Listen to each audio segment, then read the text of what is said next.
Hi, my name is Michael Varagwanathan. I'm the Managing Director here at Climb. I'm joined with John Abernathy for another quick chat between myself and himself. We had some feedback on audio last time, so we're in the same room, we're mic'd up. The video and audio should be as good as we can make it, I think. So thank you and welcome. What I find amazing is that in terms of commentary, the overwhelming view, I think what I would call common sense writers, general public writing in, is that, superannuation above $3 million probably needs a different tax regime, but an unrealised capital gains tax is not it. And what I see here is that the government has moved the goalposts. If they actually think about it, and I think Albanese, the Prime Minister's actually picked up on it, that we've actually got a win here if we adjust the tax rates over $3 million. There seems to be a consensus that'll be better than having an unrealised capital gains tax. But we've got a Treasurer who doesn't seem to have picked up on that. And whether that develops into a rift, I just see a little bit of a rift developing between the Prime Minister and the Treasurer. Very early days. But we've all seen Prime Ministers and Treasurers in the past. We have an aspirational Treasurer, wants to make his mark. If I was advising the Treasurer, I would say don't make your mark on this issue. I think you will regret it, is my comment. It's a weird thing to die in a ditch over, isn't it? Yeah. I've been really surprised because to me it's so obvious to say, why are we trying to tax a gain that's not realised? It beggars belief, to be honest. I think I've probably had the same as you, that everyone you speak to, no one sits there going, we shouldn't tax super more. Right? No one's really ever had this issue with, I should be able to have as much on my super as I want and pay no tax and that's how it should be. No one said that. I've not heard one person say that.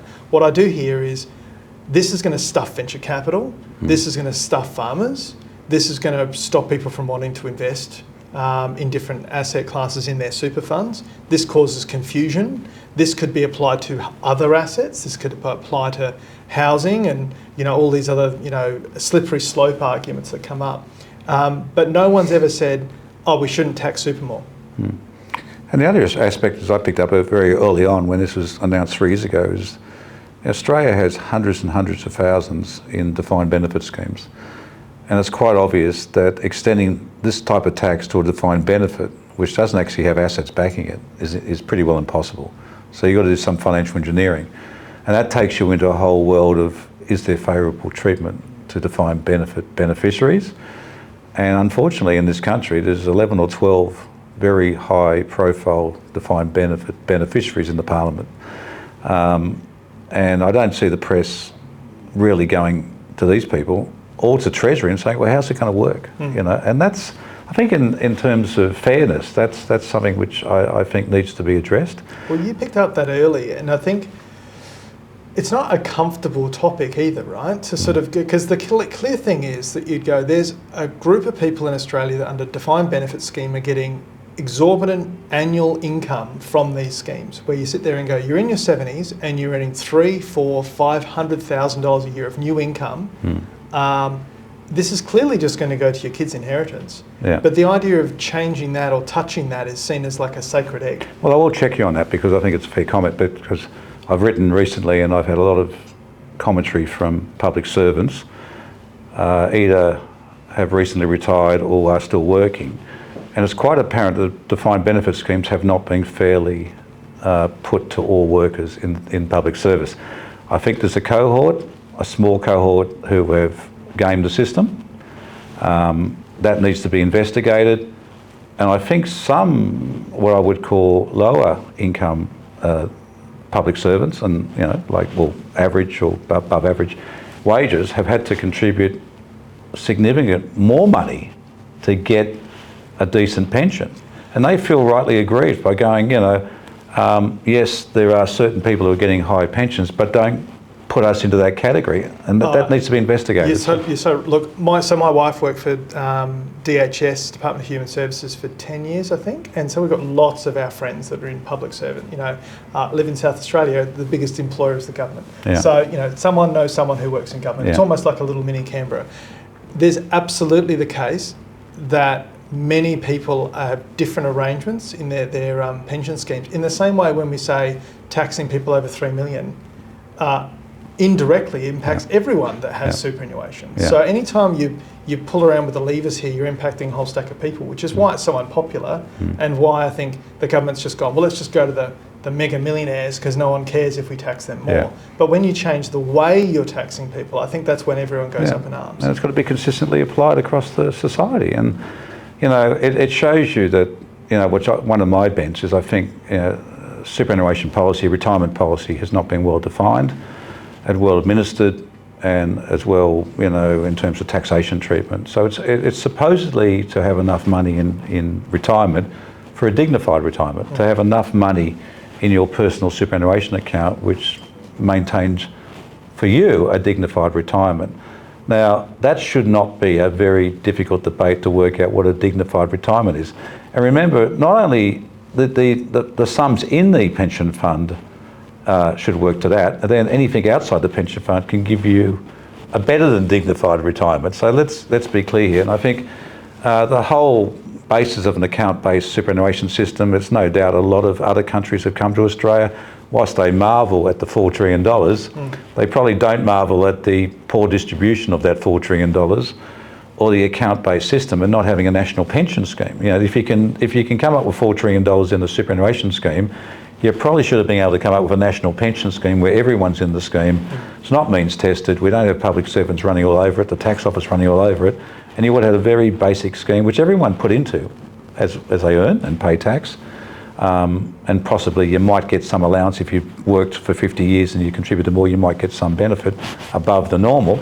But other than that, you know, a basic national pension scheme, some sort of account savings scheme to deal with the issues you talked about, Michael. You know, like if we had a secondary pension, superannuation or retirement scheme where, yes, if you want to put more money in, here's the rules, and you can risk that money. If you want to risk that money, we're not going to jeopardise you for making higher risk investments, but everyone's in the same national pension scheme. That probably would have been a better scheme. Can we get back there?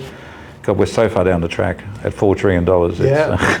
I saw a really interesting quote, actually came from one of our YouTube comments, and I think it was something like, today's problems are the solutions of the past, right? Yeah. So it's Thomas Sorrell, I think it was. He was basically saying that, you know, it was all well intentioned, but we've created a new set of problems. And I think it's probably time, you know, considering the superannuation system's been around for a while, to properly have a non-political, so a bipartisan review of what it is we're doing with super. Because I think there's actually a lot of distortions that come out of this. So, you know, there's tax on unrealised gains. That's just, I think any thinking person agrees that that's just a stupid idea, right? And this argument that, oh, land tax is a thing that's taxed is not there's a false equivalence, because, you know, a venture capital stock or an agricultural property are vastly different to a regular traded residential property when you're talking about land tax. So I think that's false, and that concept of taxing unrealised gains is just stupid, right?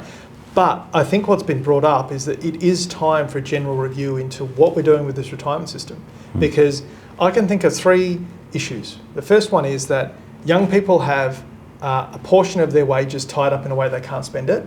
And we have this cost of living crisis, which is primarily affecting younger people being able to start their adult life. So they're staying with their parents longer, they're moving out later, they're having children later, and there's all these, you know, complications that come from that, right? And tying up 10, 12% of your wage when you could be using it now, you know, sounds short-term thinking, but the reality is that properly managed plan over time can use more capital when you're younger, build your life up to a point where you can save more, you know, in a more accelerated fashion as you head towards retirement. It doesn't have to be saving $1 a day for 45 years, right? So I think that's an issue. I think the fact that we've got, you know, such a large savings pool being thrown against the same 50 to 100 stocks, and the distortions that I see in the pricing of our markets as a result, I think that's a problem. I think we've got too fewer managers with too much money making exactly the same decision.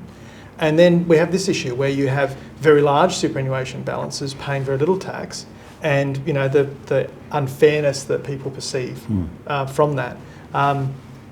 When you go back to what the point of the system was, the point of the system was provide a reasonable retirement and reduce the impact on the pension. And I think we can extend it. It should provide a stable capital base for the economy to grow into. And what we've done is we've accumulated way too much savings. You know, $4 trillion can't be invested in Australia. we're exporting savings, And the world today, and I do presentations, as you know, on the macro and look at the world debt. America's now got $34 trillion of debt. The economy is about $32 trillion. If you think about it, they're an importer of Australia's capital. Now, when they import our capital, they don't make any commitment. Yes, they'll repay the bonds, but if you look at what's happened around the world, America's about to go into what I think is a quantitative easing program. But you look at Europe, you look at Japan, the printing of money, the manipulation of interest rates means that a country like Australia, which exports capital, is probably not going to get a fair return on low risk investing. Yes, we have got reasonably good returns from the American stock market, and I'm not denying that, and we can talk about that. But when we, as a pension fund, looking for long-term stable investments, trading off the risk-free rate of return plus a margin, the manipulation of the risk-free rate of return through quantitative easing in Europe and Japan and North America has been extraordinary. We've lived in the last 20 years where those returns have been pushed down. And that puts a lot of pressure on a country like Australia, which is exporting into those type of markets. Now, so we need to rethink, is $4 trillion too much? I think it is.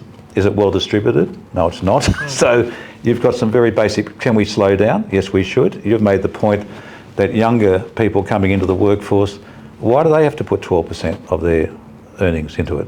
Why not make them 3%? Get them started, but say, look, the other 9%'s pay off your education, educate your kids, live in a nice accommodation,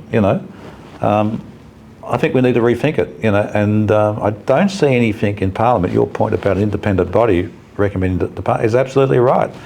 There's a lot of opinions. We've got opinions, and this is, people either listen to it or dismiss it, but there's a lot of opinions which need to be garnered and discussed through, and we need to have, a policy. And I see it in emerging economies. They have 10-year, 20-year, 30-year plans. We seem to have decided that we don't need that. Yeah. Which I find is quite bizarre. We've only got 26, 27 million people. We've got a long way to go before we're mature, but we actually don't know how to transition to that mature state. It's interesting you say that, because you're right. Like Saudi Arabia has the Vision 2030 plan, right, which they set out quite a few years ago, and they've made massive capital investments. Why? Because they looked at their economy and went, well, we're heavily dependent on oil. The vast majority of our people don't work. We immigrate the vast majority of our labour force, and it's not sustainable. So what did they, commit to investing in? Education, capital infrastructure, large-scale domestic investments, and investment attraction. And that's what Saudi Arabia's been doing. Now we have some of the similar, factors to Saudi Arabia. We're very different, in lots of ways, but we're quite similar in the fact that we have massive resources. We're largely, sustained on the extraction of those resources and the sale to other economies. That's really how we make money. That's why we can float along so nicely. But we don't have a broad plan. I bang on about it, but it blows my mind that we just haven't really had a conversation around fast rail across the country. So anyone who's got an environmental bone in their body will be focused on just how much carbon comes out of planes, yet we don't have fast rail or any conversation about fast rail. But we also have a stack of trucks going down roads. So we've got very little planning, very little thought, and we started with superannuation, but I think what it goes to is getting back to basics a little bit. What's the point of financial services? So the financial services sector, in my mind, and happy to have comments to the contrary, is to aggregate capital and deliver economic benefit. Right? Now, our job in the advisory world is to advise the client on how to get the best outcome for them to achieve their goals, but that's not the purpose of financial services. Financial services is aggregation of capital, investment into an economy in a way that no individual person or government can do. Right? And we've seen that when the government tries to intervene in housing, for example. We're going to build housing. They can't meet any of their own targets. The amount of capital they put in gets largely wasted. The amount I saw, just recently, one of the state government budgets had a land subdivision allotment in there, and they were spending around $230,000 a block to put new housing subdivision out. Now, no developer worth their salt would spend that much money on land subdivision. They'd want to spend 70 grand on site works to do a subdivision. Here's the government mucking around the market, underperforming, overpaying, and failing to deliver their own targets. So I'd just look at what is superannuation supposed to be doing, what is our capital market supposed to do, aggregate capital deployed into our market. Yeah. And we're not doing it. No. It's interesting, we just had an election and a bit of soul searching going on, and the Liberal Party trying to work out why they lost the election. I think you just explained it. There was no vision. If you want to be a government and you're in the opposition, you present a vision for what you see as the future and how we're going to get there with policy. And I think there was almost a default vote. Well, we know what the government's like. Whether you like it or not, we're just going to put them back in. Because the other side has not put anything which gets us excited about the future for us or our kids or the next generation. And the housing policy was the classic. I mean, I remember sitting there and going, listen, these people are debating about housing and really they haven't got a clue. Yeah. So having said that, let's go into the big picture about America, and I know we should be talking about Trump and what's going on with tariffs, and we've got a G20 meeting coming up, Yeah, and I I think so. our Prime Minister's going to go and meet Trump. Or just what would you do if you're the Prime Minister meeting Trump on the sidelines of the G20? What would your message be? I don't know. What would if I was Albanese meeting Trump? Trump's a strong bloke who wants what he wants and doesn't really care what anyone has to say, I think. So I don't think it would really matter what Albanese has to say, to be honest. If it were me, what would I be focused on? I'd be focusing on ongoing investments in defence, because I think we need to be self-sufficient in defence anyway. I think what we're committed to with AUKUS needs to be doubled down on because it's such a big commitment. I think we'd need to make it really clear that we're absolutely going to trade with all of Asia, and that, despite America's concerns with China, they're a massive customer of ours. And I think someone like a Trump gets the business angle to go, you do you, we're still going to sell over there. I think if this whole concept of buying American beef came up into Australia, I'd just frankly laugh that off and say, look, we'll buy your beef when we have a beef shortage. If we've got excess beef, that's how trade works. We sell the excess. If I was feeling particularly brave, I'd point out the fact that our beef's better anyway, and you putting tariffs on has just made Chinese people get to experience more better quality Australian beef. Probably wouldn't do that. Well, that's a fact. It's actually happening. Yeah, that is happening. Our beef exports to China have lifted substantially, and as it should do, frankly, as well as a whole lot of agri products. Look, it'd be an interesting conversation. So what would you say? No, well, I'd certainly take heart if I was the Prime Minister that I'm being re-elected, because I think that's something, and not by a small majority. Trump, despite all the statements, he's only in there with a thin majority, as any president of America is when you think about it, and he's got a midterm coming up. So I'd just say, look, I've got a majority, I represent the Australian people, and I've got a mandate here. And, as you would expect, I'm going to do the best for my people, as you would expect. And I'm going to make deals for Australia, which are good for Australia. Now, I'm interested in doing a deal with you, because you like doing deals. So how can we do a win-win here? I'd be talking about win-win. Yeah. Because where we sit today, we're on a trade deficit with you. So if you're going to make it worse, then let's just cut it now and move on. So how do we get back to even and you feel like you've had something? The only place that really looks interesting is rare earths, and that's probably where it looks. And I'm not an expert, but we are number 4 or 5 in terms of the world, in terms of supply or potential in rare earths. So, and are we allocating a lot of capital there? I don't know. Are we wasting a lot of capital? We have the propensity to waste a lot of capital. So I can see an alliance. China's not going to invest in Australia's rare earths because they've got enough. America should have an aspiration to invest in Australia's rare earths and do a joint venture. So I'd be putting it out there as an opportunity and saying, well, that's one thing we can work with you, as you say, defence capability. I'm sort of, be interested in what they really think they can offer. I know they tried to stir up our defence investment recently by saying there's some imminent danger coming in Taiwan. I thought that was scaremongering, and we shouldn't fall for that.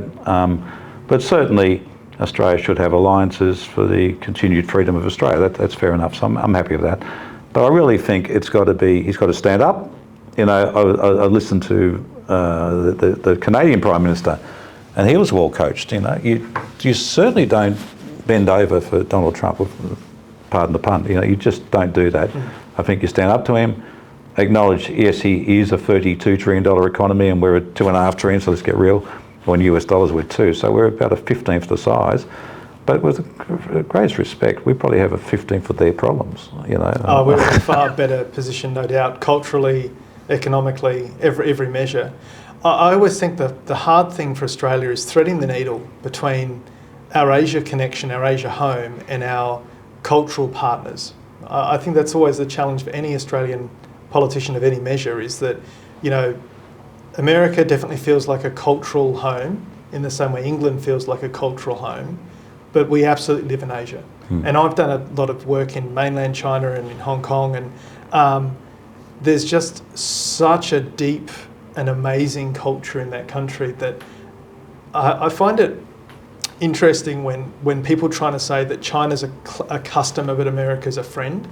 I don't really like that sort of conversation, because I think we can absolutely be friends with China in the same way we can be friends with America, and we really do have to continue to thread that needle, because there's so many, like there's the theatre of politics and then there's the business of business, right? And the theatre of politics is, oh, I like you or I don't like you, or cultural here or whatever. But when it gets down to it, what do people in China want? Better, you know, life and outcome for their children.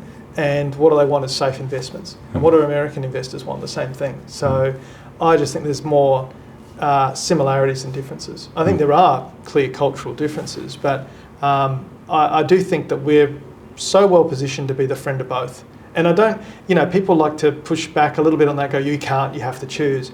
I don't think you can choose. I don't think that global safety has...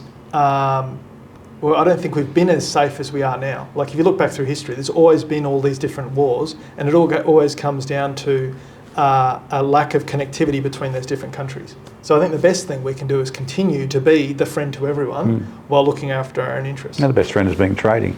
Look, just I think one way to finish is we do have a view on America's economic policy and what that means for investing in Australia, because I'll just paint what our view is. You know, we think America's going to have to deal with its debt problem. We think America's probably going to have to move to some sort of quantitative easing program to bring the cost of government debt down. We have seen in history that as the American bond market rallies, for whatever reason, it will drive down interest rates and risk-free rate of returns around the world, so we'll have some sort of effect on all asset classes. Once that plays out, if we're correct, we get into a very strange period of lower returns, where income becomes more important and income becomes a higher percentage of total return. So as a house, we're thinking about it, and I think you should just say what we intend doing about it in terms of an offer to our clients and to the broader market. I'd love to describe that in great detail, but I also know a little bit about how licensing works in Australia. Great. So a wholesale product that we are bringing to market that deals with unlisted debt would be inappropriate for us to discuss in a video. But wholesale investors would know or can know that we're building out a series of offers that focus on delivering income by investing in assets here in Australia. But what we can talk about is that our retail Australian income fund, which is open to everyone, has a good combination now of unlisted debt, which we find quite profitable but requires a lot of knowledge on the ground to execute with, and listed debt, which, you know, is our regular sort of bonds and markets that we've had Vincent trading for a long time. So all we've been looking to do is bring in exposure to those asset classes for all of our clients, whether they're retail, wholesale, institutional, because you're right, like and it's very similar to what happens in commercial property. You know, you can have high growth commercial property and you can have high income commercial property. It's not common that they're one and the same. And it's the same with where I think we're heading with the US market, that we'll just have more people seeking income. And not just what the market's going to give us, but I think just what investors are wanting more. Arguably, the cause of the GFC was actually this really high drive for income produced assets, which then created a whole bunch of financial engineering to try and create that. We want to avoid those sort of financially engineered products and just focus on things that are generating monthly income or quarterly income. So I hope you all enjoyed me trying to dance around that and not actually answer the question while answering the question while meeting. Well, it just shows you that we're real. We're real. But I mean, like, the future is always difficult to predict, and sensible people say to you, look, I'm more confident about forecasting 2 or 3 years out than I am about the next 2 or 3 days. That's the world today. Yeah. The world does grow, but that's how we always invested. Don't worry about it. The world and the emerging part of the world will continue to grow. India, China, Indonesia, they are the drivers of world growth. And now we've got the Middle East as they redeploy their capital. There is an issue in America, just as there was an issue in Europe with debt coming out of the GFC. There is an issue in America, and they haven't addressed it. Just as there was an issue in England before World War One. Correct. So these aren't new problems. No. It's funny because we're just talking about comments in videos before, and a lot of people are very deterministic or fatalistic. If it's going well, it's going to keep going well. If it's bad, it's going to go to absolute hell. And what I tend to find when you look back over very long periods of history is that we've been here before. You know, what we're heading into with the US is probably very much what Japan headed into in the 1980s and moving into the 90s. And Japan's still an economy, still a powerful economy, still feeding its population. The US, if they go down this path of quantitative easing, it's likely to be less growth. It doesn't mean they disappear. The fundamentals of that economy are still very strong. Population's still young. It will change if California leaves the United States. So we'll see how that goes this week. Yeah, look, but America's, we always talk about crossroads. They're at an inflection point. I think this Trump era is an era where there's an admission that we have to deal with this significant problem. It's uncomfortable, and I appreciate it. We do have American viewers. It's uncomfortable, but it has to be addressed. At this stage, Trump is almost threatening foreign capital providers. He's certainly threatening traders. So he must be confident that the capital needed to recapitalise America, the government balance sheet, is available. It's not apparent, except through a printing regime and... printing and repatriation of capital. There's a lot of big American companies that have it can bring back millions of dollars overseas. And I kind of feel like that's the type of deal he'll want to do. He'll go to Apple and say, right, your $230 billion of capital you keep off in Ireland and other places, you bring them home. And then he'll turn around to countries potentially like us and say, well, you're going to pay a tax on earnings. Well, that's a good way to finish, because I think it really gets down to the point that the American stock markets are near record high. The NASDAQ, the Super 7, the Magnificent 7 or 8, what do you call them? Tremendous companies. But they've been tremendous under a regime or a market where they can export their intellectual property and import external manufactured goods back to America. We come to the point, is that sustainable? In their world it is. In the government's world, or Trump's world, it isn't. And there's a chasm there. I think it'll be interesting in the next month to see that chasm dealt with. I think that's where we'll see how it goes. Now, you've got to go on your holiday. So go enjoy yourself, and we'll chat when you get back. We will. Thank you. Thanks everyone.